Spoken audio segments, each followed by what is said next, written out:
They said Christmas was canceled, money's tight, we're just staying in. So I spent the day alone. That night, my cousin posted a video, a full house, turkey carving, family-only invites. Everyone was there. Except me. I stayed quiet until Dad texted, "Can you help with the mortgage?" I replied, "Ask the family you chose," then cut off every payment and watched the fallout begin. Can you even imagine being told your family Christmas is canceled because they're too broke, only to discover they lied to your face? And not only that, they're throwing a lavish party, filled with everyone but you, all while using your hard-earned money to fund their deception. This isn't just about a canceled holiday. It's a gut-wrenching tale of betrayal that ripped my family apart, and it still makes me wonder, how could they do this? My name is Brittany, I'm 28, and for most of my life, I truly believed family was everything. Christmas, especially, was sacred. Growing up in Willowbrook, Arizona, a small town where everyone knew everyone, holidays were pure magic. My parents, Michael and Laura, along with my younger brother Josh and sister Katie, instilled in us these strong values about family bonds. We weren't rich, but we were happy. Those Christmas memories, Mom spending weeks decorating, Dad driving us to see lights with hot chocolate, our silly matching pajamas, taking turns opening one gift on Christmas Eve, they were the foundation of my childhood joy. I was always the academic one. I worked my tail off, got a scholarship to Arizona State, and even though college was tough, I still came home for every single holiday. Family was always my #1 priority. After graduating with honors, I landed a dream job at Tech Fusion in Seattle. It was an incredible opportunity, even if it meant moving over 1,000 miles away. My starting salary? More than both my parents combined. I was proud, but I definitely missed being close to home. Then, 3 years ago, everything changed. Dad lost his job at the manufacturing plant where he'd worked for 20 years. He was 54, struggling to find new work. Mom worked part-time, but their combined income just wasn't enough to cover the mortgage on the house they'd been paying off for 18 years. I still remember the call. Dad was in tears, absolutely terrified they'd lose the family home. My heart just broke for him.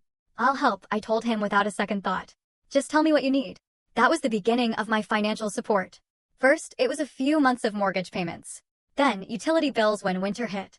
Soon, I was transferring a steady $2,000 every single month just to keep them afloat. "It's just temporary, Princess," Dad would say, using my childhood nickname. "Until I get back on my feet." I never minded. My job was thriving, I'd been promoted twice, and my salary allowed me to live comfortably in Seattle while still supporting them. Even with the distance, I called them every single Sunday without fail. As Christmas approached this year, our calls became more frequent. I hadn't been home in 6 months because of a massive work project with tons of overtime and weekend hours. But the thought of Christmas with my family, that's what kept me going. I can't wait to see everyone. I gushed to Mom in early December. "I've been putting aside money all year for gifts." "We've missed you, sweetie," she replied. "Katie keeps asking when you're coming home."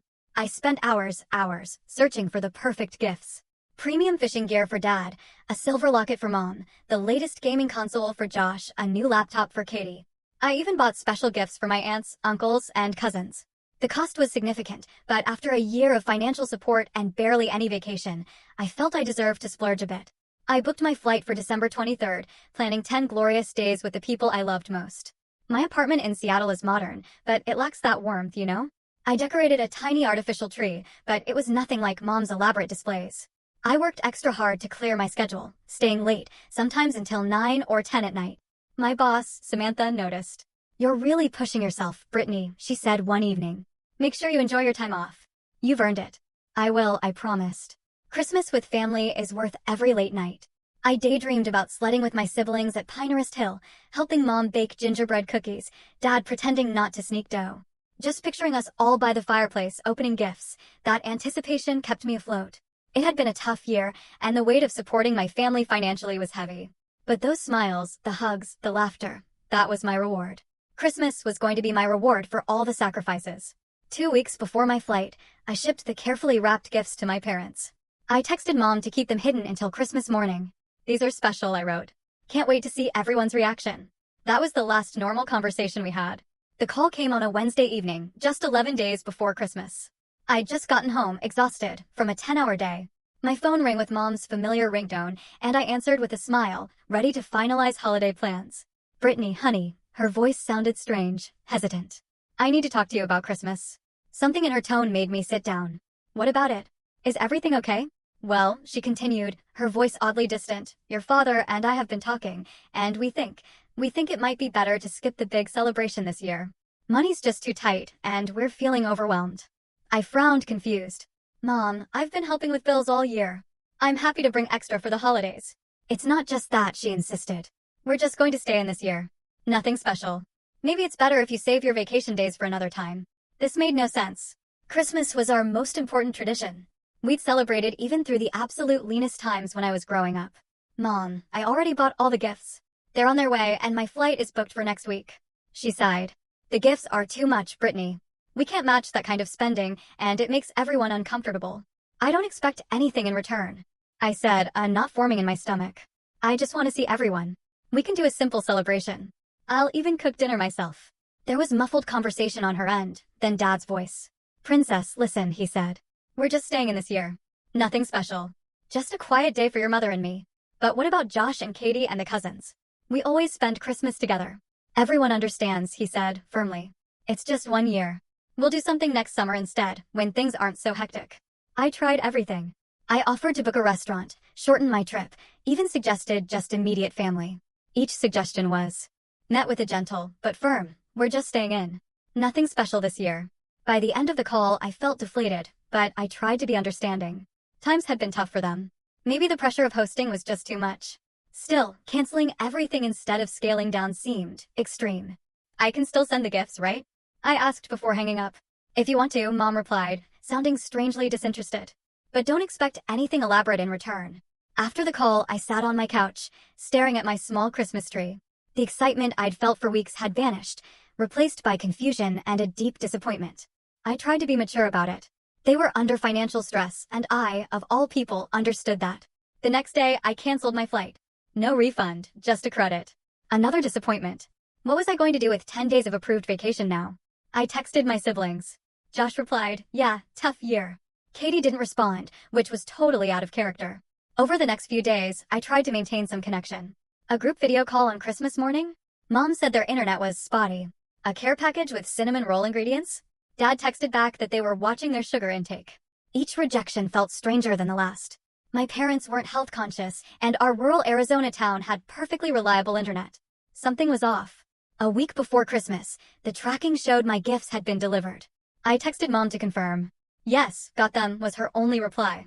No excitement. No gratitude. Just a dull confirmation, like I'd sent a box of paper clips, not carefully chosen presents. I tried calling that evening, but no answer. I left a cheerful voicemail, wishing them a peaceful holiday, hiding my hurt. Neither parent called back. 3 days before Christmas, I got a text from Dad. Nothing special happening here on Christmas Eve or day. Just staying in. Don't worry about calling. We might turn phones off to relax.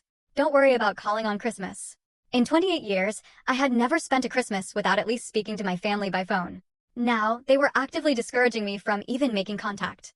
As the day itself approached, their responses became evasive, distant. Josh stopped replying. Katie said she was super busy with friends. My parents' communications were infrequent and brief. Still, I sent cheerful messages. I still held out hope that on Christmas Day, they'd reach out or at least express some warmth. I tried to ignore the growing sense that something was horribly wrong. The gifts I'd shipped represented weeks of thoughtful selection, a significant portion of my savings.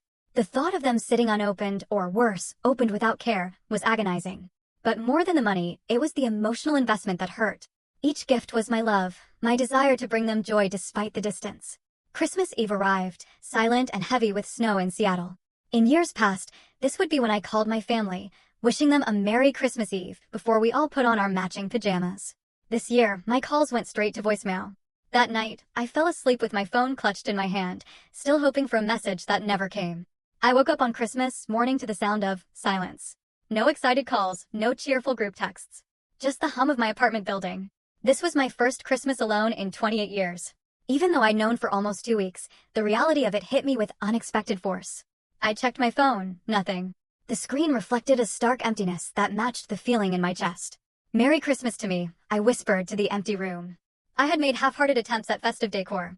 My small artificial tree stood in the corner, a few gifts beneath it from coworkers and my best friend, Amy. I'd hung lights, lit a holiday candle. But now, they felt like sad imitations. I shuffled to the kitchen, made coffee, and tried to decide how to spend the day. I declined invitations from Seattle friends, foolishly believing my own family might change their minds. Now I faced hours of solitude. After breakfast, I called my parents' home phone, then their cells.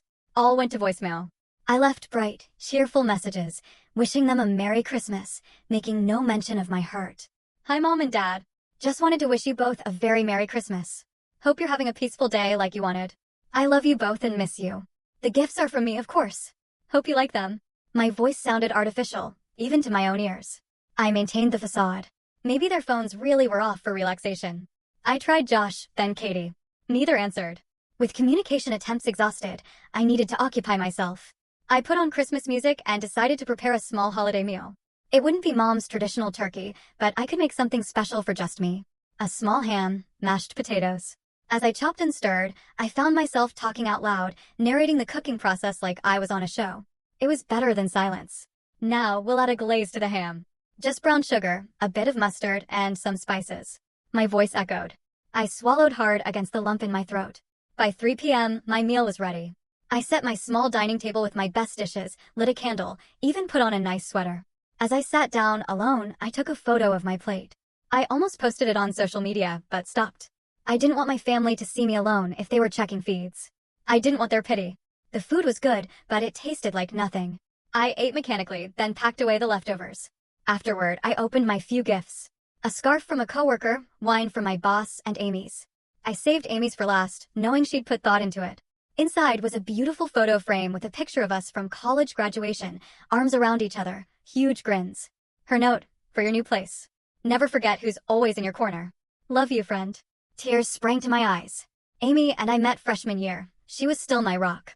She'd even invited me to Boston when she heard my plans fell through, but last-minute airfare was impossible. I texted her a photo of the frame. Love it. Love you. Merry Christmas. Her reply came instantly. Merry Christmas. How are you holding up alone? I hesitated, then replied honestly. It's harder than I expected. No word from family yet. That's weird, she responded. Have you checked social media to see if they posted anything? I hadn't. I'd been actively avoiding social platforms all day, not wanting to see everyone else's perfect family gatherings.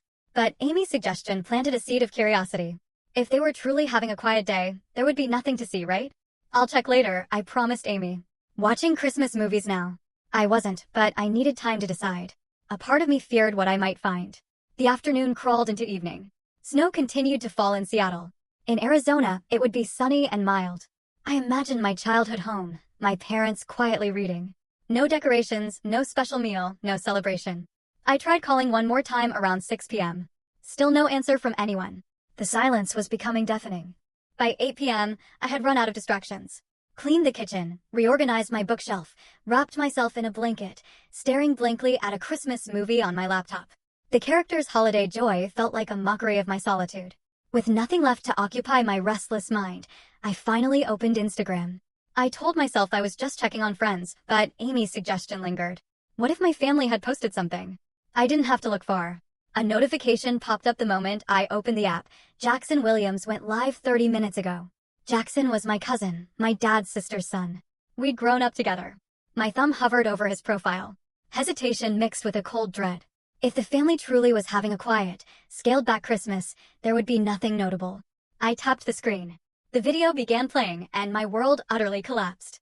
There was my childhood home, but it bore no resemblance to the quiet, minimal Christmas my parents had described. The living room was transformed. Elaborate decorations. A massive tree, piled high with brightly wrapped presents. Garlands draped the staircase. Festive centerpieces on every surface. But it wasn't just the decorations. It was the people. The house was full, brimming with familiar faces. My brother, Josh, lounged on the couch, laughing, wearing a new sweater I didn't recognize. Katie sat cross-legged by the tree, sorting gift tags with our younger cousins. Aunts, uncles, all clustered, holding wine glasses and plates of appetizers. And there, in the center of it all, were my parents. Mom wore a beautiful red dress I'd never seen, her hair freshly styled. Dad stood beside her, in a new button-down shirt, carving a massive turkey on the dining room table. Annual Williams Family Christmas Feast. Jackson narrated, panning across the room. Everyone's here for the big day. Everyone except me. I felt physically ill. A wave of nausea rose in my throat. My hands shook so badly I nearly dropped my phone. But I couldn't stop watching. The camera moved to the mantel, where elegant Christmas cards were displayed. I froze the frame, zoomed in. They weren't cards. They were invitations. Gold script on cream paper. Williams family Christmas celebration. Family only. December 25th, 3 p.m. Family only. The words burned into my brain. I continued watching, a sense of detached horror washing over me, as Jackson's tour showed relative after relative, all gathered in the home where I'd been told nothing special was happening. Where Christmas had supposedly been canceled due to tight finances. Where I had been explicitly told not to come. The video moved to the gift exchange. I watched as my mother opened a small jewelry box and gasped in delight, holding up an expensive-looking diamond pendant. "Michael, it's beautiful," she exclaimed, kissing my father's cheek. The same father who had been accepting $2,000 from me monthly. The same mother who had said they couldn't afford Christmas this year. And I recognized some of the wrapped packages under the tree. They were my gifts. Sitting unopened in the corner, clearly set aside and forgotten in the excitement. Then came my father's speech. He stood, holding a glass of champagne, another expense they supposedly couldn't afford, and addressed the room. "I want to thank everyone for making it here today," he said, smiling broadly. Looking around, I see everyone who matters to us. Everyone who makes this family special. Everyone who matters. The words were a knife to my heart. "This year hasn't been easy," he continued. "But having all of you here makes everything worthwhile. To family." The room echoed. "To family." A family that apparently didn't include me. The video ended with dessert and more gifts being opened. My gifts remained untouched. An afterthought. I replayed the video 3 times, capturing screenshots. Each image was more damning. The elaborate meal, the expensive new clothes, the professionally decorated house, the champagne, the diamond pendant. The physical symptoms of shock set in. My hands went cold and numb. My chest constricted. The room seemed to spin. I had to put down the phone and focus on breathing. I ran to the bathroom and threw up the Christmas dinner I had prepared for myself. Kneeling on the cold tile, I finally allowed the tears to come. They weren't gentle tears. They were harsh, body-racking sobs of pure betrayal. 3 years of financial support. 3 years of sacrificing my own savings. 3 years of believing I was essential to keeping my family afloat. And all of it, apparently, a lie. They hadn't canceled Christmas because they couldn't afford it. They had simply canceled Christmas with me. After the initial shock subsided, I returned to Instagram with a methodical determination. My brother's profile. Best Christmas ever with a fam. A photo of him, Mom, Dad, and Katie, all in matching Christmas sweaters, all smiling broadly. Katie's stories, the entire day documented, from breakfast to gifts. Annual Williams Christmas Magic. My Aunt Susan's profile, photos going back weeks, showing preparations. Can't wait for our family Christmas. A post from December 10th, right around the time Mom called to tell me the holiday was canceled. With shaking hands, I texted the screenshots to Amy. Her response was immediate. "What the actual hell? Call me now." I did. The moment I heard her voice, I broke down again. They lied to me. I sobbed. They told me Christmas was canceled, that they were just staying in, that money was too tight. And they're all there without me. "Oh my God, Brittany," Amy whispered. I don't even have words. I've been sending them money every month." I continued, the words pouring out between sobs. $2,000. To help with the mortgage, with bills. Dad lost his job, said they might lose the house. I've been helping them for 3 years, Amy. 3 years. And now they're buying diamond necklaces and throwing huge parties. The outrage in her voice mirrored the feeling building inside me. "I don't understand," I said, my voice small and broken. "What did I do wrong? Why wouldn't they want me there?" "You didn't do anything wrong," Amy said firmly. "This is about them, not you. This is exploitation, Brittany. They've been taking advantage of you." The word hit me hard. Exploitation? Was that what this was? Had my own family been using me? "I need to look at something," I said suddenly. "I'll call you back." I hung up and immediately opened my banking app. There it was, the recurring monthly transfer. $2,000 on the first of every month for the past 36 months. $72,000 total. I scrolled through my text history with my father. Every month, like clockwork, a thank you after the transfer. "This helps so much, Princess. Don't know what we'd do without you. Just until things turn around." I searched my email for receipts of additional help, car repairs, medical bills, property taxes. Thousands more, beyond the regular transfers. Money I could have saved for my own future, spent believing I was keeping my family stable. The betrayal cut deeper with each revelation. This wasn't a one-time exclusion. This was a pattern of deception, designed to keep me sending money while keeping me at a distance. I called Amy back. "I need to see how long this has been happening," I said, my voice now eerily calm. The tears had stopped, replaced by a cold, focused anger. "What are you going to do?" she asked. "I'm going to find out the truth," I replied. "All of it." Over the next few hours, Amy stayed on the phone with me as I conducted a thorough investigation. The more I uncovered, the more extensive the betrayal appeared. I think I should check their other social media accounts, I told Amy, my voice hollow as the initial shock gave way to methodical fact-finding. Do it, she encouraged. You deserve to know exactly what's been happening. I started with Facebook. My father's profile revealed numerous gatherings over the past year that I'd known nothing about. Family barbecues, a lavish Thanksgiving dinner, even a vacation to San Diego in October. No one had mentioned it. They told me they couldn't afford a vacation this year, I said to Amy, my voice rising with indignation. I even offered to take them somewhere for their anniversary, but Mom said traveling was too expensive. While you were working overtime to send them money, Amy added, disgust evident in her tone. My mother's profile yielded even more damning evidence. Photos of shopping trips, expensive purchases, check-ins at upscale restaurants. A post about their new entertainment system from just 2 months ago, complete with a picture of a massive flat-screen television that must have cost at least $2,000. I whispered. The exact amount I sent them monthly to help with the mortgage. Amy, I think I've been funding their lifestyle, not their necessities. I suspected something was off with them, Amy admitted quietly. Remember when I visited you in Arizona last year? Your mom was wearing a designer watch, but they were still accepting your money for emergencies. I did remember. I'd noticed the watch but assumed it was a gift. I hadn't wanted to believe my parents would spend frivolously while claiming financial hardship. Why didn't you say something? I asked, not accusingly, but genuinely curious. You were so convinced they needed your help, Amy replied gently. You spoke about it with such pride, being able to support them. I didn't have proof they were taking advantage, just a feeling. I didn't want to hurt you without being certain. The conversation made me reflect on other warning signs I'd missed. The new car Dad started driving, supposedly a great deal. The kitchen renovation Mom mentioned, just some minor updates, which now, from photos, I saw was a complete, high-end remodel. I returned to Instagram and scrolled further back through Jackson's profile. There, from 6 months ago, was a post that made my blood run cold. Another fantastic Williams family reunion. So great having everyone together. The photo showed my entire extended family gathered at a lakeside cabin. Everyone was there.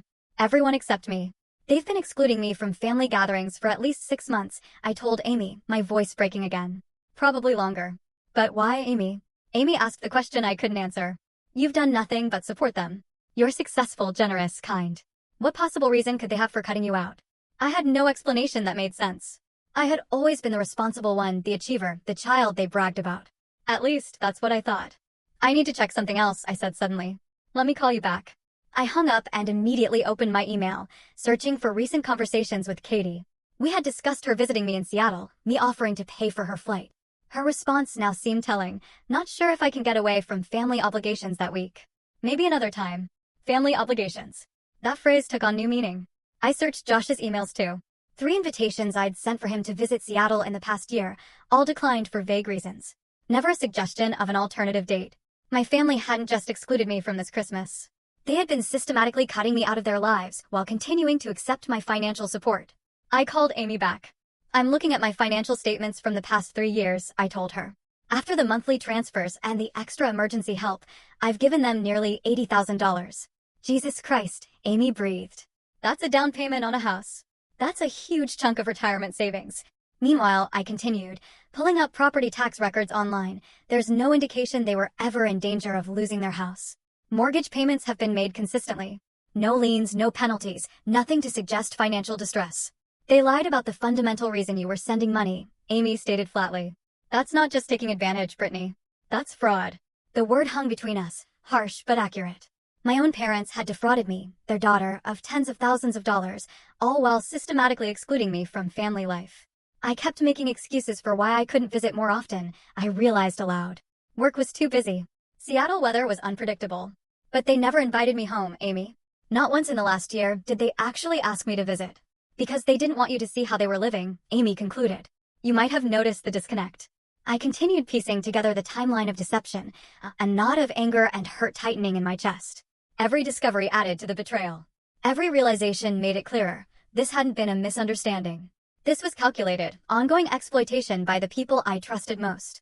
Through social media posts and conversations with extended family members over the years, I created a rough outline of gatherings I'd been excluded from: an Easter celebration, 4th of July barbecue, Labor Day weekend at a rental cabin, Thanksgiving. And now Christmas. 5 major family events in 1 year, all deliberately hidden from me. The worst part, I told Amy as midnight approached, is that I genuinely believed I was helping them survive a difficult time. I cut back on my own expenses. I put minimum payments on my student loans instead of paying extra. I delayed starting a retirement account. Also, I could help them keep their home and maintain some dignity after Dad lost his job.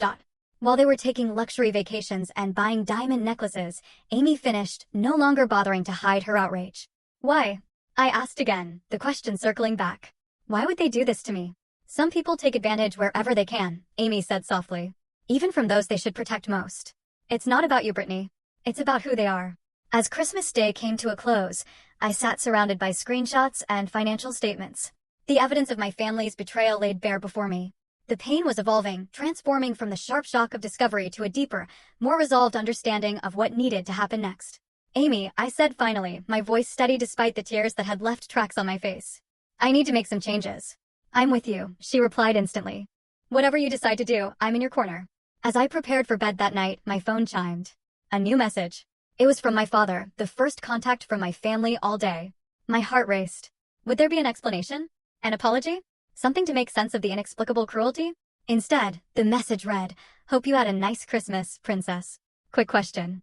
Can you help with the mortgage payment on Monday? Bit short this month. The usual $2,000 would be great. Thanks in advance." I stared at the message, a cold clarity washing over me. After everything I had seen today, after the elaborate celebration they had hosted while telling me Christmas was canceled, my father's only communication was another request for money.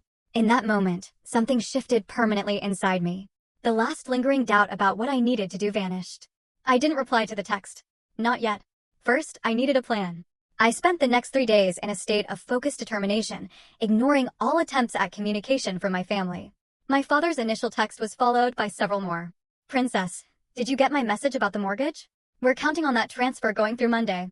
Is everything okay? You usually respond right away." My mother texted too, "Sweetie, Dad says you haven't confirmed the money transfer. Is everything all right? We need to pay the mortgage." Even my siblings, who had been radio silent on Christmas Day, suddenly found time to check in. "Hey sis, hope your Christmas wasn't too lonely," Josh wrote. "Parents seem worried about reaching you." Katie's message was similar. "Mom's freaking out that you're not responding. Everything okay?" I read each message with a detached interest, noting that their concern was entirely focused on the status of the money, not on my well-being after spending Christmas alone. Not one message mentioned the family gathering. Not one acknowledged the lie. I didn't respond. Instead, I consulted with 2 important people. First, a financial advisor at my bank. I brought all the documentation of transfers. "Were these loans or gifts?" she asked. "They were presented to me as emergency assistance for my parents who were in danger of losing their home," I explained. "But I've recently discovered they were never in financial distress." The advisor nodded sympathetically. "Unfortunately, without written loan agreements, these would legally be considered gifts. However, we can absolutely stop any automatic transfers and secure your accounts." Together, we canceled the recurring transfers, changed passwords, and set up alerts for large withdrawal attempts. My money was now secure. Next, I video called Amy. "I'm ready to respond," I told her. "My finances are secured. Now, I need to establish boundaries." "Are you sure you're ready?" Amy asked gently. "It's okay to take more time." "I'm ready," I confirmed. "If I wait any longer, they'll just find another excuse for why they need money. The cycle needs to end now." Amy nodded. "I'm proud of you, Britt. Whatever happens, remember this is about protecting yourself, not punishing them, even if they deserve it." With my finances secured and my resolve strengthened, I finally responded to my father's text on the evening of December 28th, 3 days after Christmas. The message I'd received that morning had been more urgent. "Brittany, we need to know if the money is coming tomorrow. The mortgage payment is due." My reply was simple, but impactful. "Ask the family you chose." Within minutes, my phone exploded. First, a call from Dad, which I declined. Then Mom, then Josh. All went unanswered. Text messages flooded in. "Dad, what do you mean by that?" "Mom, Brittany, what's wrong? We need that money for the house." "Josh, sis, parents are freaking out. Call them." "Katie, what did you say to Dad? He's really upset." I remained silent, watching the panic unfold from a distance. It was telling that their concerns centered entirely around the money, not around understanding what might be wrong. Finally, after an hour of ignored calls and texts, I sent a group message to my immediate family. I attached several of the screenshots, images of the Christmas gathering, the expensive gifts, the family invitations. My message read, "I saw everything. I know Christmas wasn't canceled. I know it wasn't a quiet day at home. I know everyone was there except me. I've contributed over $80,000 to this family over 3 years, believing you needed help to survive. That ends today. All automatic payments have been canceled." The response was immediate chaos. My phone rang continuously for the next hour. I turned it to silent. A strange calm settled over me. For the first time in years, I felt in control of my relationship with my family. When I finally checked my messages before bed, I found dozens of texts, ranging from defensive to apologetic to outright manipulative. "My mother, you're completely misunderstanding. We didn't think you could make it home with your busy job. We were protecting you from feeling obligated to travel." "My father, this is a huge overreaction to a simple misunderstanding. We need that money for the mortgage, princess. The family depends on you." Josh tried a different approach. "Look, nobody meant to hurt your feelings, but cutting off financial support hurts everyone. Think about what you're doing." Katie was the only one who showed a hint of genuine remorse. "I'm really sorry, Brittany. I should have told you about the gathering. I just went along with what Mom and Dad said." I didn't respond to any of them that night.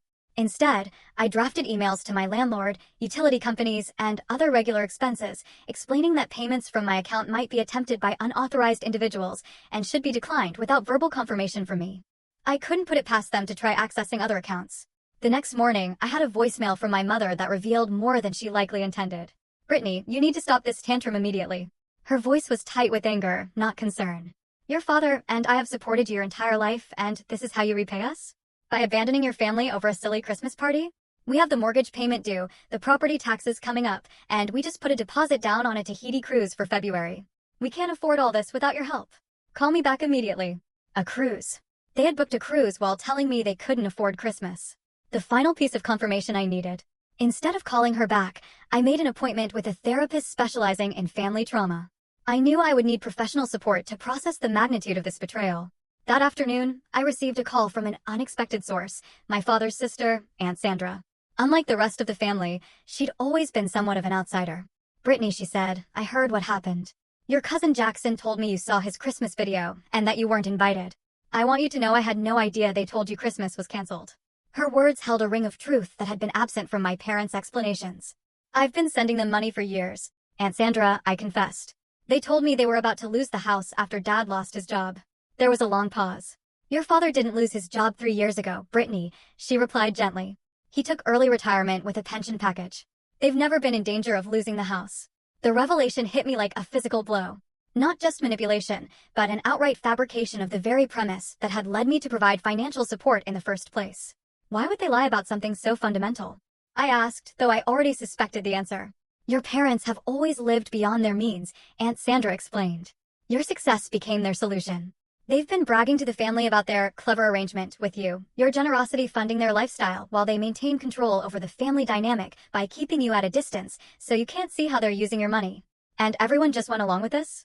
I asked, the sting of not a single family member reaching out to warn me. "Most people didn't know the extent of it," she admitted. "I only found out recently when your father got drunk at Thanksgiving and boasted about how they had trained you to send money without question. It made me sick, but I didn't have your contact information to warn you." Her honesty, painful as it was, provided the external validation I needed. This wasn't a misunderstanding or an overreaction.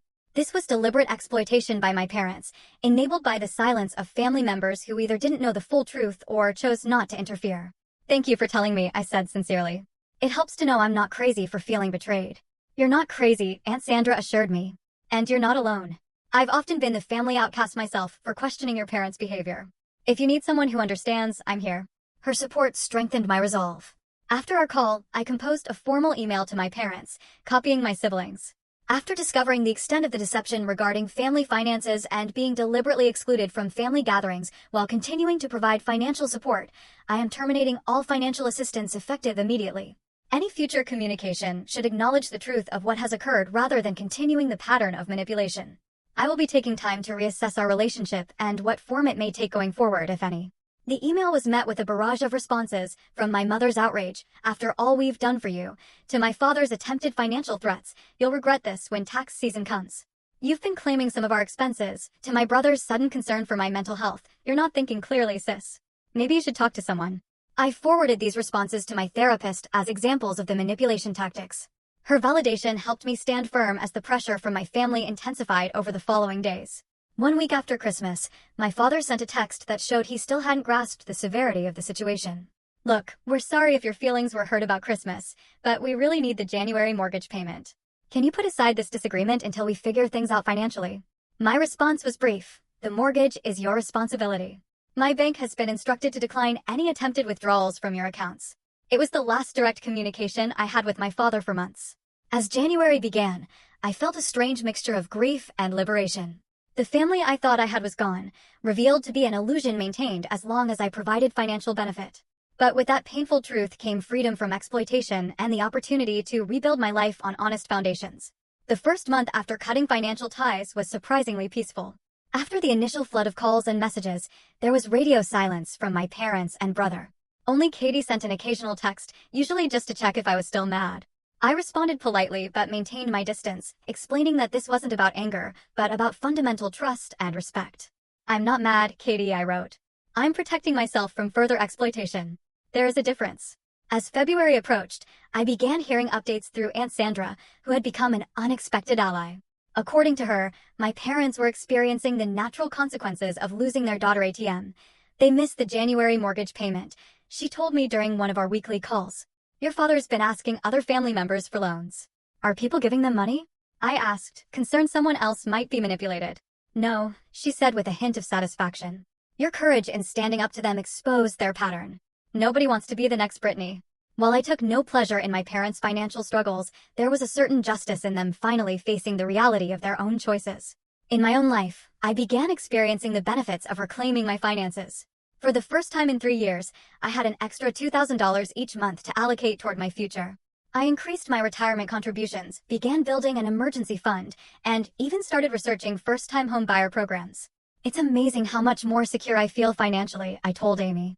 I hadn't realized how much stress I was carrying, always worrying about their next crisis.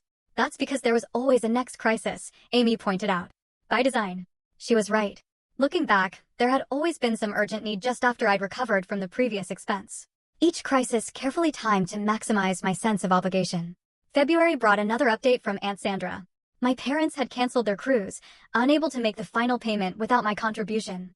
This news came with a screenshot of a social media post from my mother lamenting that they had to cancel due to unexpected family issues. The subtle attempt to blame me for their situation might have hurt me months earlier, but now I recognized it as another manipulation tactic and just let it go. Through weekly therapy sessions, I began to understand the dysfunctional dynamics. I learned about financial abuse, typically discussed in romantic relationships, but equally applicable here. I explored my need for approval and tendency to overfunction. Most importantly, I began to recognize that I deserved relationships based on mutual respect, not exploitation. "Your generosity isn't the problem," my therapist assured me. "Your boundaries were. But you're fixing that now, and that's tremendous growth." By March, I had established new traditions and connections that began filling the void.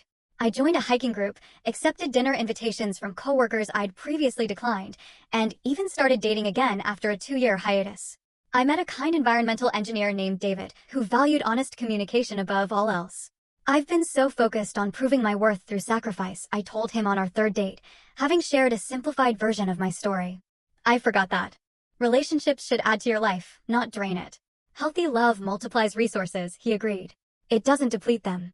As spring approached, I received the first communication from my family that wasn't centered around money or manipulation. It came from Josh, a handwritten letter that arrived in early April. "I've been thinking a lot about Christmas and everything that happened after," he wrote. "At first, I was angry with you for cutting off Mom and Dad financially, but the more I've watched them scramble and blame everyone but themselves, the more I've realized you might have been right all along.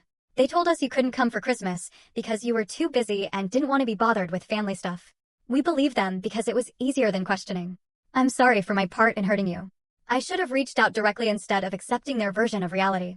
The letter continued with details of how my parents' financial situation had deteriorated. They had downsized to a smaller car. They were considering selling the house. They had started arguing constantly about money. "I don't tell you this to make you feel guilty," Josh clarified toward the end. "You have nothing to feel guilty about.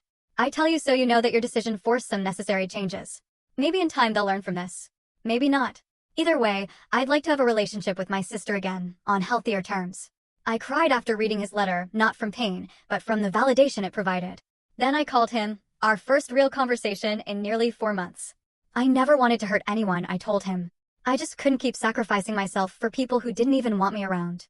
"I know that now," he said quietly. And for what it's worth, I did want you around. I just didn't stand up to mom and dad when I should have. It wasn't complete healing, but it was a start. A small bridge being rebuilt between siblings who had been manipulated into distance. Katie followed with her own olive branch a few weeks later, a text message admitting she had known Christmas wasn't really canceled. I was selfish, she confessed. I went along with it because I didn't want to rock the boat. You deserved better from your little sister. These gestures from my siblings were meaningful steps toward potential reconciliation, but I maintained firmer boundaries. I agreed to monthly video calls with each of them, separate from any contact with our parents. I made it clear that I would not discuss my financial situation or entertain requests to resume supporting our parents. My relationship with mom and dad will develop on its own timeline, if at all, I explained to Katie. I'm not asking you to take sides, but I am asking you to respect my boundaries. As for my parents, their approach continued to reveal their true priorities. In May, after nearly 5 months of minimal contact, my father sent an email with the subject line, "Possible compromise." The body read, "Your mother and I are willing to put the Christmas misunderstanding behind us. If you could consider resuming financial support at a reduced level, perhaps $1,000 monthly instead of $2,000, this would be tremendously helpful as we transition to our new budget. In exchange, we promise more transparent communication about family gatherings going forward." The offer contained no apology, no acknowledgement of the deliberate deception, no recognition of the harm. It was purely transactional. I didn't respond. My mother tried a different approach, sending a Mother's Day card with a lengthy handwritten note expressing how much she missed her little girl and how families should stick together through misunderstandings. Again, no genuine acknowledgement of wrongdoing, just an attempt to minimize the betrayal and appeal to loyalty. I sent a polite thank you text for the card, but did not engage with the manipulation. By summer, a full 6 months after the Christmas revelation, I had established a new normal that prioritized my well-being. My finances had never been healthier. I had put a down payment on a small condo in a neighborhood I loved. My relationship with David had deepened into something truly supportive and reciprocal. My friendships, especially with Amy, had flourished. Most importantly, I had developed a stronger sense of self-worth that wasn't tied to being needed or being the responsible provider. I learned that true generosity comes from abundance, not obligation, and that healthy relationships involve mutual giving rather than one-sided sacrifice.